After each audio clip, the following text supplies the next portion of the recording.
So welcome to my review of Ghosts and Goblins Resurrection. The series is back, or is it? And I want to say to begin with, I'm a huge fan, I have been my whole life, of the entire series. I finished Ghosts and Goblins in the arcade and on the NES, Ghouls and Ghosts, the arcade game, and the Genesis Mega Drive game. A game I've claimed is a 10 out of 10 game. And also another 10 out of 10 game I claimed was Super Ghouls and Ghosts on the Super Nintendo. Played the ever-living crap out of it when I was a younger guy. And I still do now. Ultimate Ghosts and Goblins on the PSP. Does anybody remember this game? It wasn't the best in the series, but still, you know what? It wasn't bad.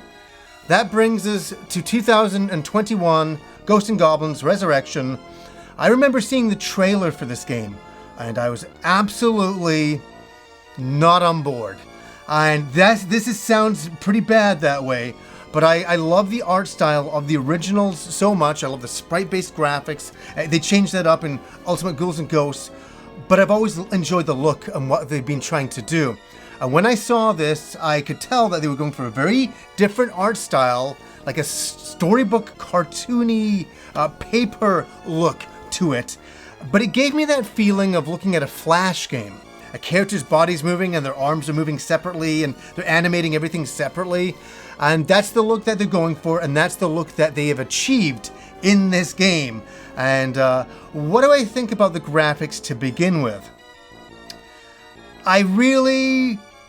It's a hard one. I know what they were trying to do.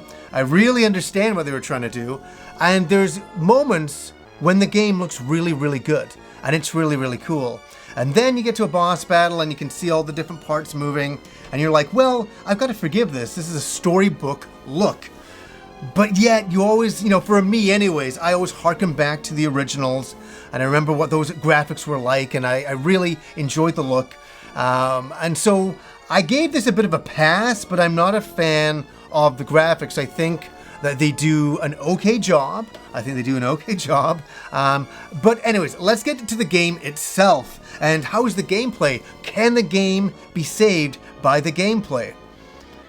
I first of all want to say that this is a bit of a remix of Ghosts and Goblins and Ghouls and Ghosts. And so I'm playing it and I'm like, okay, some of these levels are Ghosts and Goblins levels, and some of these levels are Ghouls and Ghosts levels. But they're remixed versions, as I say, so they're completely different at times, but some of the enemies are the same, some of the backgrounds are kind of the same. It's really strange. All of the weapons are there from the original, so obviously you don't want to get the blue flame, which is always the weapon that will drive you crazy. To be honest with you, there was parts in the game where the blue flame was doing okay for me, but most of the time I always avoid it. I always try to get the small dagger. That's always been my weapon of choice, just because you can shoot it really fast. The graphics and the level designs are kind of all over the place. I think they do an adequate job of recreating some levels and throwing their own new stuff in to add new things to this particular game. But it comes down to the gameplay. How is that? How is the jumping? How is the mechanics of that? It feels at times like I'm jumping underwater or there's some lag.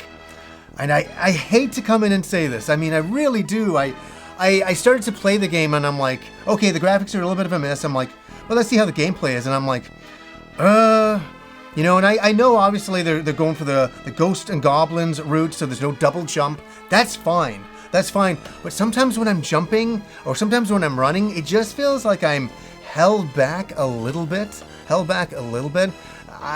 that's some gripes there. But how the bosses, how are the enemies, how is that kind of thing? They're okay. They're all right. It's okay. This is an okay game.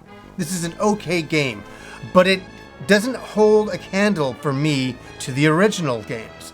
I see here that if you want more Ghosts and Goblins, more Ghouls and Ghosts, you're going to get it. It's got a different aesthetic of a storybook looking, cut out paper look to it with watercolors going on. If you can accept that, that's great. The graphics can be very nice that way. But sometimes some of the jumping and some of the weapons felt a little slow for me compared to the originals. And I played the originals religiously. Almost, I've got those games memorized. and all that. It's not that I'm playing a new game and I can't get with the jumping mechanics of that. It's still exactly the same stuff. You jump and you shoot. That's pretty much it. But the bosses, some of them harken back to the originals. Some of them you get to the end of a level and you fight a completely different boss than you did in the original games. And so they shake it up. It really should be called like something like Ghosts and Goblins Remix. That would feel like a better name. Resurrection, it's kind of bringing it all back in a jumble and all that. But the music is pretty good. They do a lot of tracks from the originals, a lot of nostalgia.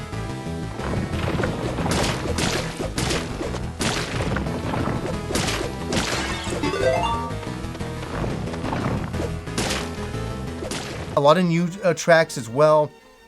There's different difficulty levels, so you can really go through the game on super easy. But you get to a point where you're not gonna to see all the end game per se. So do that as you will.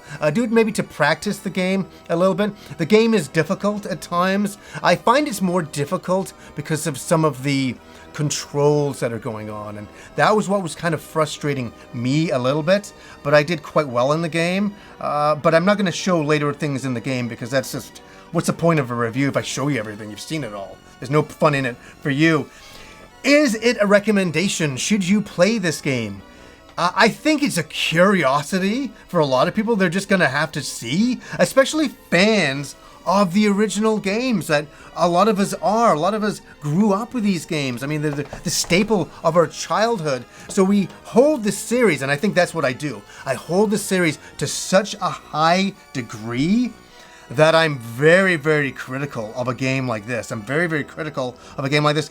Do I wish they had done more sprite-based graphics or something like that, or maybe a different look? Yes. Do I wish the controls were tighter?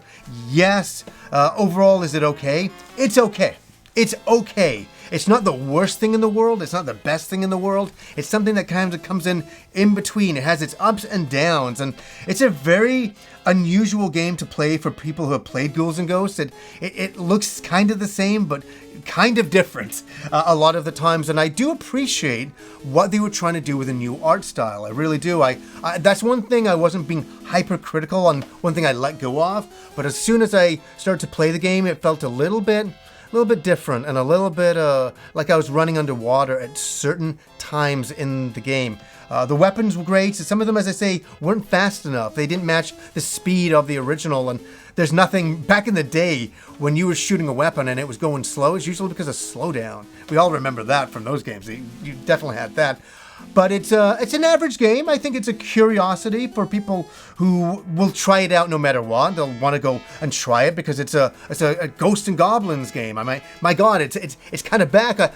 I know so many of us online were so excited and so puzzled with the graphics, but I was the first to say I'll let the graphics go. If the gameplay is good, I'll let the graphics go. I'll be like, okay, cool, as long as I'm having a fun time, and it's kind of fun. I had a few fun moments throughout the game, for sure. As I say, I hold it on such a high regard. So, yeah, that's kind of my review on the game. It's kind of a 6.57 for me at this point. It's doing well, but it's not where it should be for 2021, and it kind of upsets me as well. I came into the room and I was kind of deflated, thinking, is this the end of the Ghost and Goblin series? You know, because I hate coming in and having to do a review like this. I get no pleasure out of it at all. I wanted to come in and, you know, reclaim that this is the best, you know, Ghosts and Goblins game I've ever played, and I can't quite do that, unfortunately. So, anyways, guys, until next time.